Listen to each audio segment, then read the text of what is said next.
Hey, how's it going, everyone? What am I working on now? Well, this above me is that truck, same truck that I had the other day with the spark plug that had the carbon tracking on it, the misfire that caused it to keep downshifting because it wasn't making enough power. If you recall in that video, I showed you that it had a incorrect gear ratio error in first. Well, guess what? That came back. So I started researching it a bit, and I come to find out a common problem, may not be the problem, but a common problem is aftermarket filters in the transmission. Now, if you recall me telling you, this vehicle in particular, I put a lead frame in the transmission. I got a funny feeling, I don't recall, but I'm pretty sure we changed the filter in this thing. More than likely, we put an aftermarket filter in it. So what I've read, like I said, is an aftermarket filter can actually create this issue. How? Don't know. Possibly something creating like air leaks or something? Sucking air? I don't know. But supposedly I found a whole bunch of instances where people have repaired this doing that. Now, like I said, it may not fix it. So, but it's worth a try. So I figured, we already did this, so I'm going to take this apart and I'm going to put a new filter in this thing and put it back together. And let's see what happens. So now, first off, what you got to do is you got to drain the fluid out of this. Now, there's a couple of ways to do it. What some people do, what many people do, what I do, is drop the pan and let the fluid all come out. This, however, right here, I got a 19 on that, has this fill plug right there. That's where you check it from too. So you got to take this out, and it has this little handy dandy dipstick up there. Why they can't give you an actual dipstick is beyond me. But here, you can see the fluid's clean. So what I'm going to do is I'm going to go up there with this. What that is a Mityvac. And it's going to suck the fluid out and it's going to contain it in that container. And the container's clean, so I could save this fluid. So let me get that going. I'm actually going to try something a little different. I've got Bluetooth in my ear, and I set up my phone. I believe this is going to help with audio. So what we got to do is this thing works off of shop air. They do make these that work off of a hand pump. I've never used one. I don't know how well they work. I'm assuming they work well. It's made by Mityvac like this is. So what we're going to do is we're going to take this hose, we're going to stick it up inside there, and we're going to collect the fluid. This saves the aggravation of when you go and take the pan down. When you go and take the pan down, you usually make a gigantic mess. So with this, with that fluid going into there, I'm going to save all the fluid, and then this way I can reuse it if we want to. I have new fluid. I actually have poured fluid. But I have a gallon, I think. I don't know how many quarts I'm going to get out of this. I'm going to find out. All right, so there you can see it's filling it up. You don't want to walk away from something like this, especially if you don't know how much is going to be coming out. Because if you fill this thing up, what will happen is it'll start getting sucked down this vacuum line here, because this is a Venturi in here, so it creates a vacuum here. And then you wind up spraying whatever fluid you're pulling out all over the place. I've seen people do that. I've actually never done it because I've seen other people do it, so I knew a little better. So, but I'm sure there's going to be a day when I do wind up doing it. Okay, so that's finished up now. Sucked it dry. I manipulated the line up top. I actually went to lunch because I knew this thing wasn't going to hold more. But if you don't know, like I said, be careful. So it does have marks here. That's 8 liters, 7 liters, 6 liters. So it's actually a little more than 6 liters I got out of that thing. So now we can go ahead and we can drop the pan. Now the one thing with these machines or these devices like this is once you shut them down, you'll have the liquid in the line here.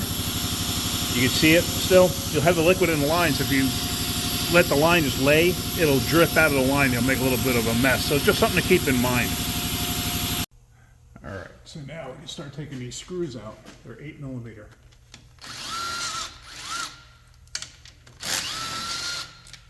And you don't have to go nuts when you tighten these things up. I've seen people over-tighten these all the time. As you can see, there are no leaks. And it's coming out with my little 1/4-inch gun here. And it's just a driver and it has a clutch set on it, so.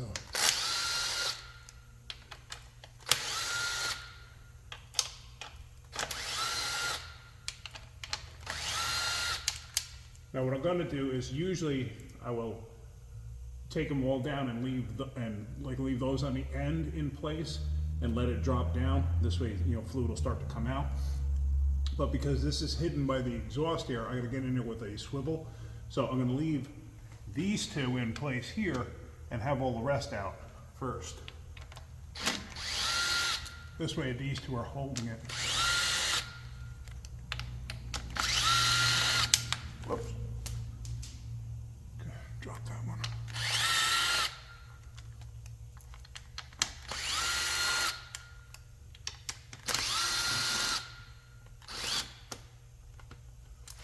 What I will do is I'm going to put a pan down on the floor too, because it will drip once it's out. I would like to avoid a mess, if at all possible. Now hopefully this Bluetooth that I'm using is helping with the audio. So I know sometimes the audio doesn't come out the way I want it to.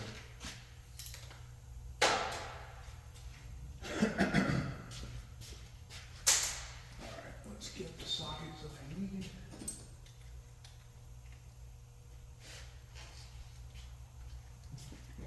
Eight millimeter and 5/16 are the same. Now, I've had many different brands of swivel sockets over the years. And I'll be honest with you, Snap-on are the best ones I've ever found. But they are insanely expensive. Like, insanely. Like one of these sockets is like $30. Might be even more than that. It might be $40, but it's insane what they charge. But like when I've lost a socket, I tried buying like Mac, which I'll never buy Mac again in my life, but I tried buying like Mac and SK and stuff like that, and while they're okay, they just don't match. Definitely not as good. So, let me get my funnel. My drain funnel. When I'm saying that, I mean this thing.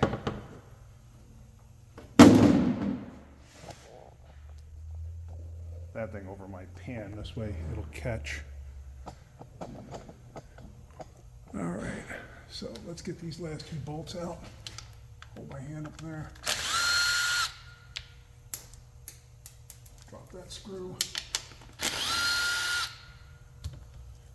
That screw dropped into the pan.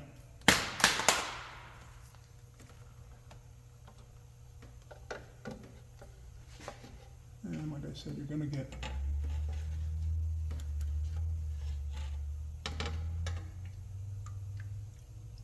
fluid. Now you see I still got 8 liters out, or 6 liters out, and I still have a pretty full tranny pan.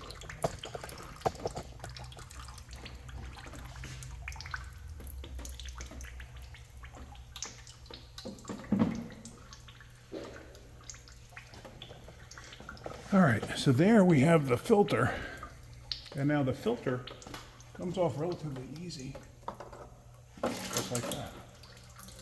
And you're gonna make a little bit of a mess, but that's okay. And now all I'm doing is I'm letting it drip out into the pan. I'm gonna take the stuff from the pan and I'm actually gonna put it into a container so you can see that okay. Let me put this filter down somewhere, hold on.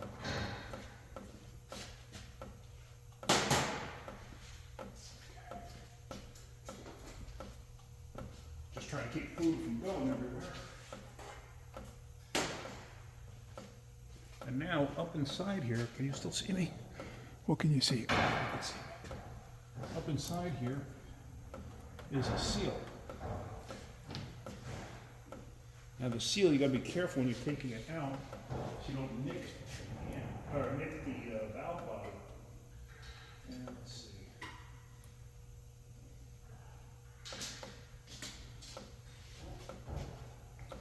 I have a pick. This is a mechanic's pick. I have a pick and I modified the end of this one here so it's dull. So I can try to pick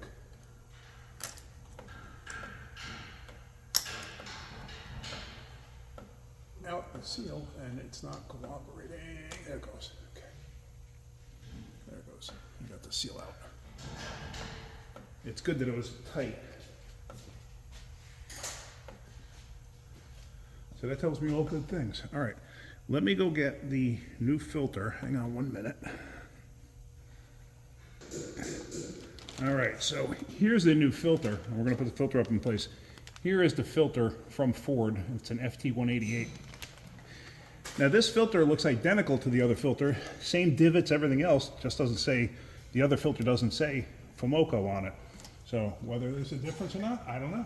Like what could be creating the issue? I haven't the slightest idea.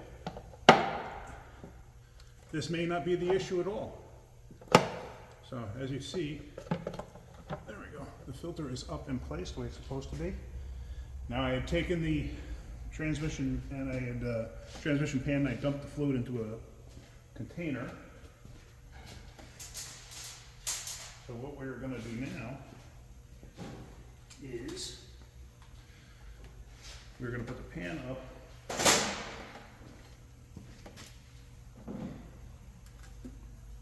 Now I'm not worried about any residual that's dripping right now because I know the rail is clean and everything else.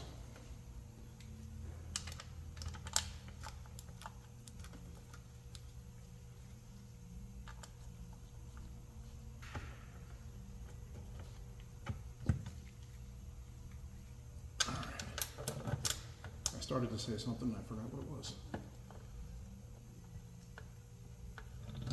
See, I put the fluid in a clean container. What else did I say? I don't know.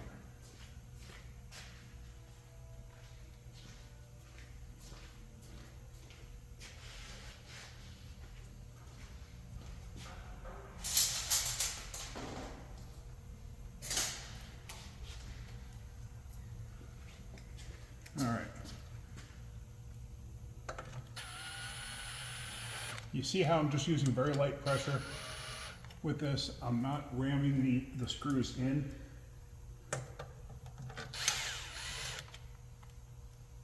Don't use power tools to do this if you're not careful, because you can damage stuff. And I'm always looking too to make sure that the gaskets stay in place. Yes, I am reusing the gasket because I had just done this job not too long ago. The lead frame inside the transmission sits on top of the valve body, so it's not even something I could have showed you just now.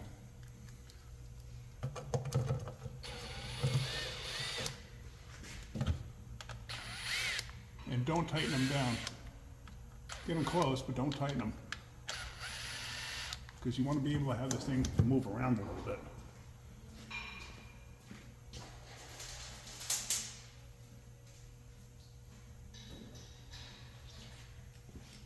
Once you get all the screws in, then you can start tightening them.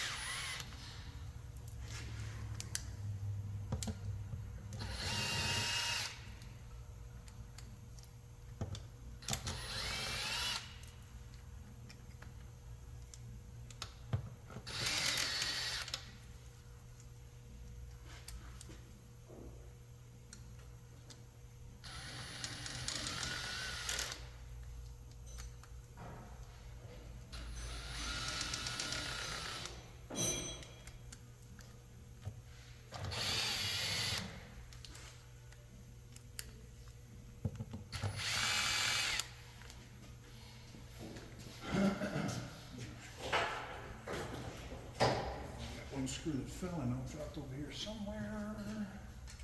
So we got that one.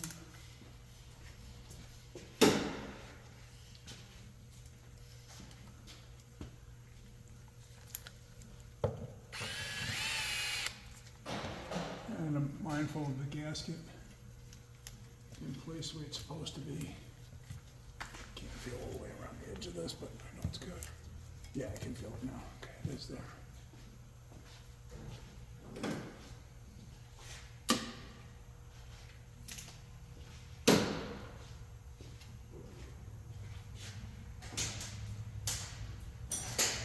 Now for these last four, definitely put them in by hand because they're at such an angle.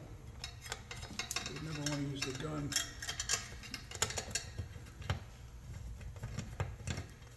To try to achieve this. Even though you're going so light, it wouldn't really damage anything, but you know what, it's actually more aggravation than it's worth to try to do it that way. I can't do it by hand because my fingers won't work.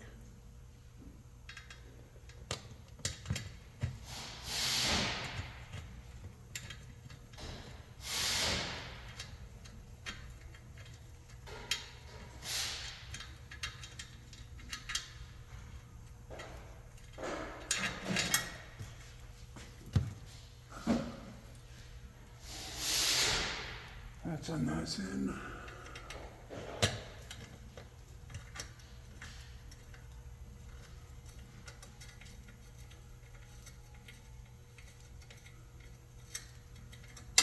That's in. And we lost very minimal fluid. I mean, I don't even think I lost a quarter cup of fluid in total.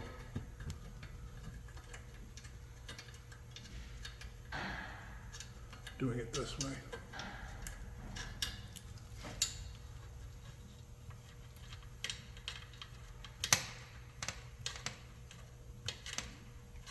All right. You can see all of that still, right? Okay, yeah, you should be good.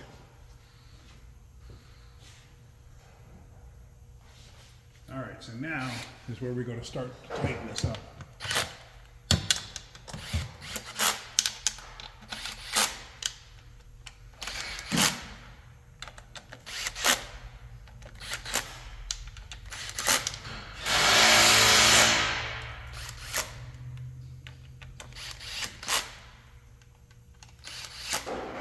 Now you see I went across.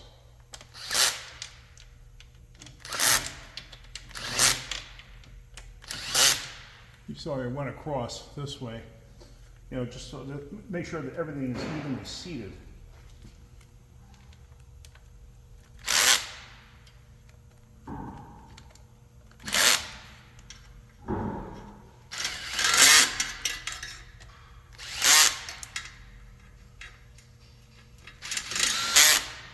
Like I said, this gun is not set to super tighten anything.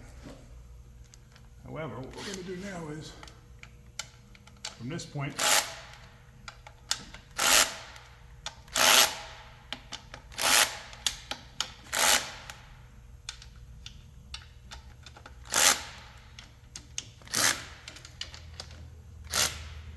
do it by hand in terms of tightening.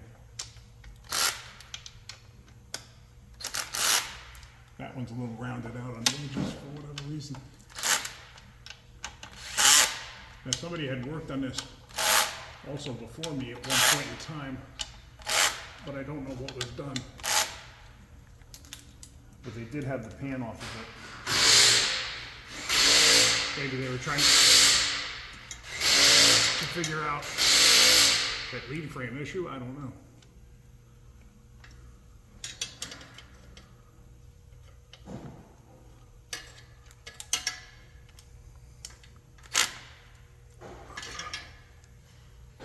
Good. All right. So now with that all set, now what we're going to do is we are going to just wipe off a little of this residual. I'm not going to go crazy just yet because I still got to fill the tranny up. And that's where you make the biggest mess. All right, let me get ready to do that. All right, so here's the tool we're going to use to put the fluid in. Basically, this end you stick inside the transmission. And you use this, I already filled this with all the fluid that we took out. Pressure regulator here. And what we're going to do is we're going to use this to push the fluid into the transmission. Let's see, where can I put you? Or you can watch this. Let's see. I gotta set this regulator. You don't want to go too, you don't want to put too much pressure into this thing.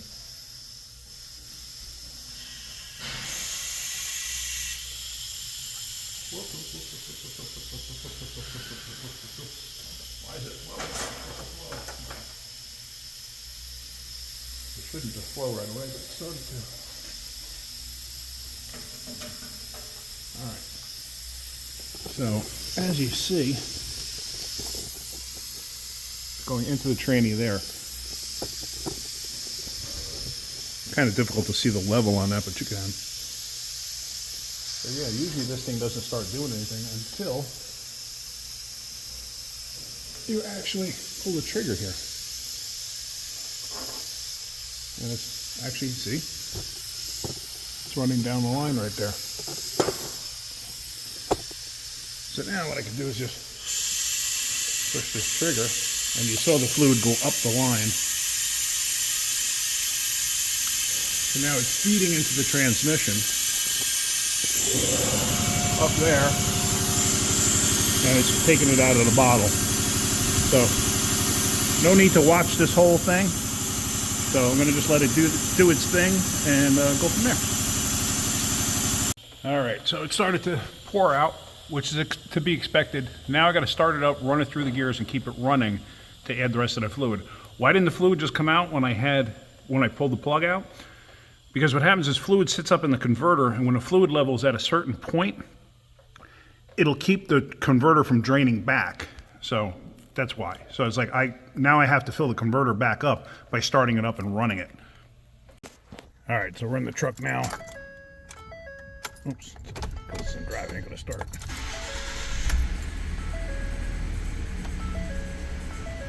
Just turn off the HVAC, okay. Put on the brake, stick it in gear. I'm gonna manually shift it, if it'll let me. Might not let me. Yeah, it won't let me. Don't let it spin up the tires. And then stick it in park. Why is that light on? Stick it back in park. Now that it's running, now I can check it. But if you pay attention, I don't know if you can hear it. It's actually going into gear. So, but it's low on fluid, I know that. So let's go back up and let's top it off. All right, so I got the rest of that going in. I just had a bungee cord hang on there for some weight to hold that tube in place. So I have it wrapped around the sway bar. I'm gonna get that all in there. And then what I got to do after that is I got to get the transmission temperature up by sitting in it, revving it up, stuff like that, just shifting it through the gears. Wait till the transmission temperature gets up and then recheck it again. All right, so that's that's filled up now with what I took out, and I added a quart to it just to be on the safe side. So now what I'm going to do is pull the apparatus out of there, and let's let it down and let's put it in gear. Let's get this thing up to operating temperature.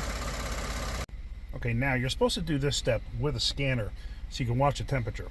What if you don't have a scanner? Well, if in that case, use the gauge. What if you don't have a gauge? Okay, well, let me show you with the gauge first. Right there is the tranny temperature gauge. That one. You want to kind of get it maybe a quarter, maybe higher on temperature, and that should be close enough. If you don't have a gauge,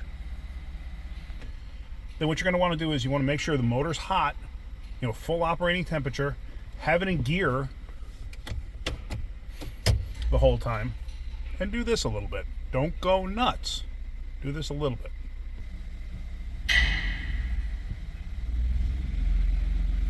In gear. I'm not really brake standing it, but bring the RPMs up to like 1,000, 1,100. Once it starts getting some temperature in it, just let it sit. Pop it into neutral every once in a while, stuff like that. Like I said, all I'm going to do is I'm going to let that thing get to about a quarter, maybe a little bit more, and then I know the temperature is pretty darn close. I know I'm going to draw criticism on this one. I'd rather be a little overfilled on a transmission than underfilled. People are going to say, oh no, you can't be overfilled, you're going to aerate the fluid. Well, yes, you can. What I'm saying, a little bit. I'd rather be a little bit overfull. I've seen cars come from the factory with the fluid where it had like a quart or more overfull, and it did nothing to it. Like going for the first service on a dipstick-less transmission where you know the customer didn't add fluid to it, and I went and I checked it first, and it's like all the way up the stick. It's like, okay, well, we're all the way up that little dongle or whatever. Or when you go to pull out, some of them, they have a plug. You pull the plug out, and it has a tube on the inside. You pull the plug out, and you basically let it run out, and when it basically comes down to a drip, then you know you're full. So I've had it to where you pull it out, and I've gotten a quart or two out. It's like, okay, that was way, way, way over full.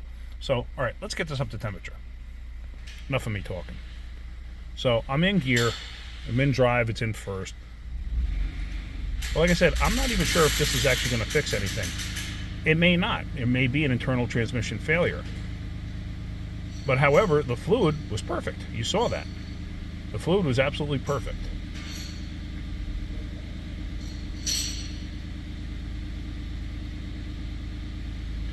Now, you don't want to go more than this, than say 1,000 RPM, 1,100, something in that range, because you can overheat the torque converter. You do not want to do that. And you want to do it slow and gradual. See, the temperature gauge hasn't even moved yet. But I'm going to do this, and I'm going to keep doing this until I get the temperature to move, or the temperature to come up to where I want it. I think it did just move a hair. Is it possible?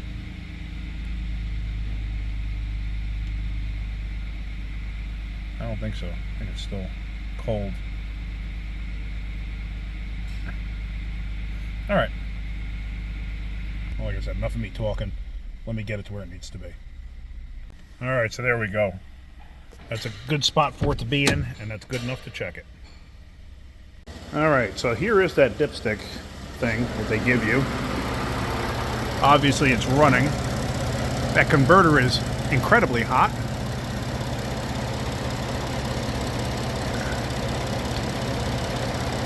Basically, you put that down till the bottom's out, like so. Pull it back out. And we are basically, it's splashed a little bit.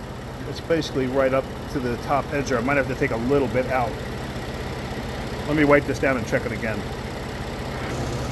All right, let's see.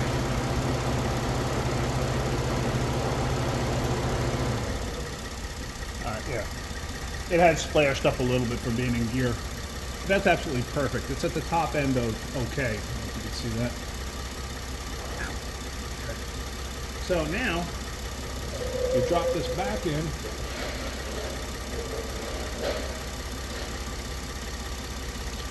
Be careful not to lose your skid on that catalytic converter right there.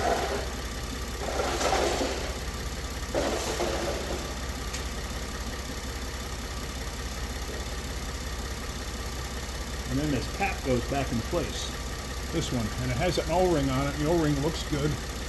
So I'm okay with that.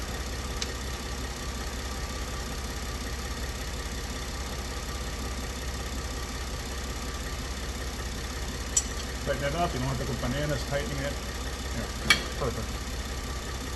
So now all I got to do is just clean off the little bit of mess that I got there. I'm going to do that.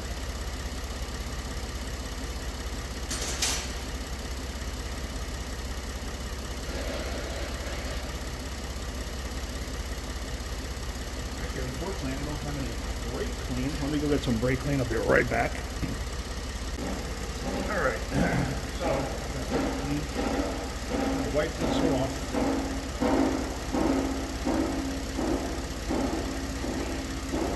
I'm going to spray it with some brake clean. Now, you got to be careful too, especially around the catalytic converters. Some brake clean is flammable, some isn't. Usually would take an awful lot for even a cat catches stuff on fire. But just be mindful of it.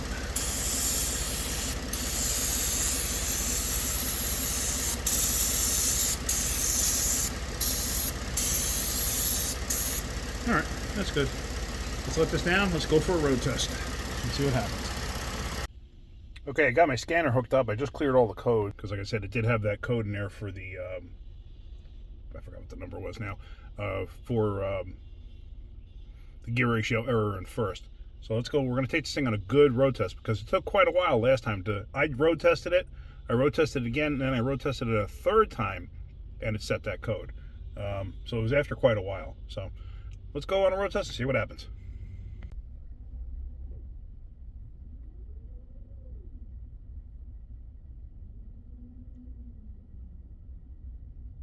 I don't know if you heard that. It still has the issue. So exactly what's going on, I don't know. I'm going to have to research this thing some more. That was a common issue, though, where an aftermarket filter would cause that. And I read a whole bunch of stuff where they said changing it back to a factory filter cured the problem. So we figured, okay, we did put an aftermarket filter in it. Let's change it because you never know. So, but now this vehicle had come in limp mode. Actually, no, it came in, it wouldn't start with the key. You had to jump the starter in order to get this thing to start. Jump the starter, and then it was in limp mode all the time. I found the lead frame was no good. Put a new lead frame in it. After that, it would start with the key, and it would go in gear and drive and everything else. So then this started cropping up with this issue. So was this, like, I don't know what people did to this thing, you know what I mean? It's like I got this thing when other people had already messed with it, so who the heck knows? But the code is a PO731-00. Actually, let me get in a better position here because the way the light is, I can't see anything. Hang on a second. But it's actually stuck in 5th gear right now. Let me see. Here we go. That's the code there. Funny thing is, I hear the transmission making some odd noises, almost like stuff is trying to engage. But the fact that there was no debris in the pan, nothing, it's starting to lend me to believe that maybe the solenoid pack is bad. But does the solenoid come with the lead frame? I don't recall. I think the solenoids were separate.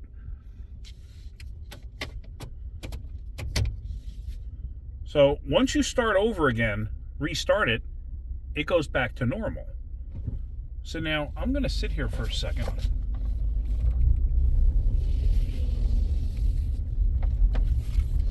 I find if I let it shift first, second, and then sit here, I'm going to see if it does what it did before, because it did it for me once. Oh, there it goes. Did you hear it? So I'm almost wondering if it's electrical, because I'm not accelerating, I'm not doing anything. Just sitting at a dead stop.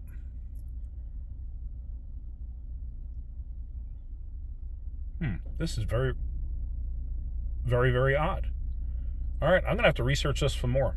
But unfortunately, that's going to end this video right here. So we tried. We figured, you know, if it's on us, that's us changing that filter. We decided to do that just to see. So, you know, this is all on us. So we're going to have to get into this and see if we can't figure out what's going on. It's just very, very odd. I'm going to have to reach out to a few people that I know that are a little more familiar with these things than I am. I know my son-in-law happens to be a Ford master technician, so I'm going to reach out to him and see what he's got to say. But yeah, all right. So that's pretty much it for right now. Hopefully you're getting something out of my videos. If you are, hit that like button. If you could, please subscribe. All right, guys, have a great day. Keep wrenching.